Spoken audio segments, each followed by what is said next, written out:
Hello everyone, আমি শেথা আর আজকে আমি তোমাদের সাথে নবদ্বীপের ব্লগটা শেয়ার করব। আমি তোমাদের সাথে নবদ্বীপ পৌঁছানো পর্যন্তই ব্লগটা শেয়ার করেছিলাম। আমরা যেহেতু রাতে পৌঁছেছিলাম আর এই দেখো সকালবেলা আমরা ঘুম থেকে উঠে ফ্রেশ হয়েই বেরিয়ে পড়েছিলাম 9টার সময় নবদ্বীপে কিছু জায়গা ঘুরবো। তার জন্য প্রথমেই আমরা চলে গেছিলাম শ্রীকৃষ্ণ চৈতন্য মিশনে।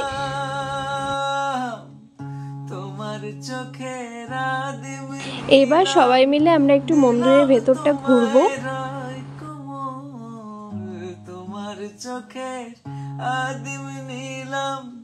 মন্দিরের চারিদিকটা ঘুরেছি। এবার আমরা যাব মন্দিরের নিচে একটা গুপ্ত মন্দির আছে, সেখানে মন্দিরে ঢুকতে কোনো রকম টিকিট কাটতে হয়নি আমাদের, কিন্তু এই গুপ্ত মন্দিরে যাওয়ার জন্য আমাদের টিকিট কাটতে হয়েছে। এখানে অনেক ঘটনা বা কাহিনী মূর্তি তৈরি করে সেটা দেখানো হয়েছে।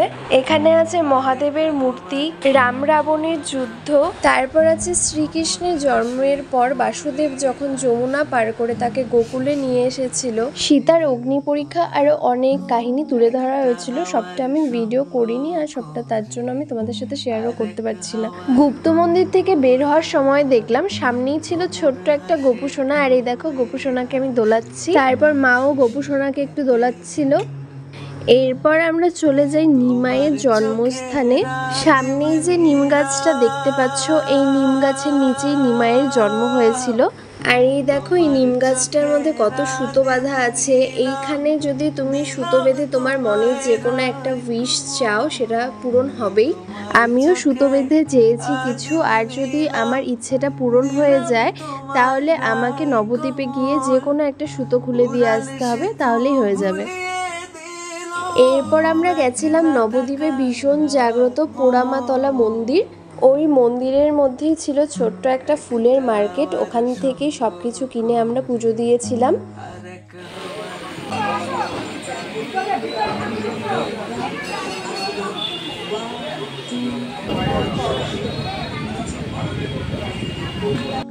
এই পোড়ামাতলা মন্দিরটা হচ্ছে 500 বছরের পুরনো, আর একটা বিশাল বড় বটগাছের নিচে এই মন্দিরটা।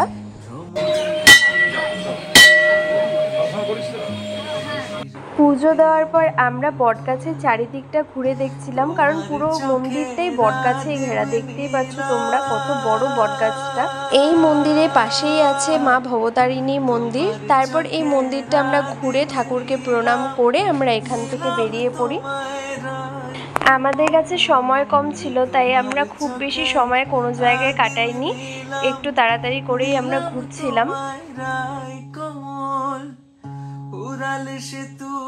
পোড়ামাতলা মন্দির ঘুরে এরপর আমরা চলে গেছিলাম নবদ্বীপের আরো একটা মন্দিরে ঘুরতে। দাঁড়াও তোমাদের মন্দিরের চারিদিকটা দেখাচ্ছি আমি। সবাই চারিদিকে ঘুরছে, ফটো তুলছে, আর আমি এইদিকে ভিডিও বানাচ্ছি, যেহেতু আমি ব্লগ বানাবো তার জন্য। মাকে বললাম দাঁড়াও তুমি, একটা ভিডিও ক্লিপ নিচ্ছি ব্লগের জন্য। তারপর এখানে আমরা কিছুক্ষণ থেকে তারপর এখান থেকে বেরিয়ে যাই। সবার লাস্টে আমরা চলে গেলাম সোনার গৌরাঙ্গ দেখতে নবদ্বীপে। আর এই দেখো সবাই ভেতরে ঢুকছে। ভেতরে চলে এসেছি। এবার আমরা যাব যেখানে সোনার গৌরাঙ্গ আছে সেখানে, কিন্তু সেখানে কোনো রকম ভিডিও করা অ্যালাউ নেই, তাই আমি কোনো ভিডিও করতে পারিনি। তাও আমি তোমাদের চারিদিকটা দেখাচ্ছি। আমাদের সোনার গৌরাঙ্গ দেখা হয়ে গেছে, এবার আমরা নিচে নামছি। আর এই মন্দিরের ভেতরেই ঠাকুরের কত সুন্দর জিনিস আছে, আর সাথে কিছু বইয়ের দোকানও আছে।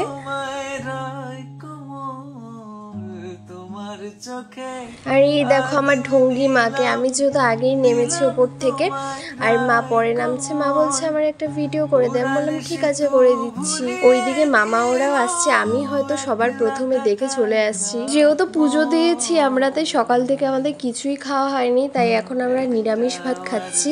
আর খাওয়ার সময় আমি ঢং করে খাবো না, এটা তো হতেই পারে না। আর আমি খাওয়ার শেষে এভাবে লেবু খেতে ভীষণ ভালোবাসি। আমাদের নবদ্বীপ ঘোরা কমপ্লিট। ওইদিকে মামা গেছে টিকিট কাটতে। এবার আমরা লঞ্চে করে যাব মায়াপুর, কারণ আমাদের কাছে সময় খুবই কম। আমাদের কাছে যতটুকু সময় ছিল সেই সময়ের মধ্যে আমরা নবদ্বীপটা ঘুরেছি।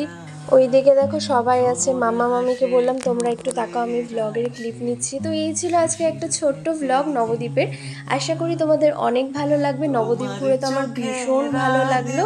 তো দেখা হবে অন্য কোনো নতুন ব্লগে। টাটা। চোখের আদিম নীলাম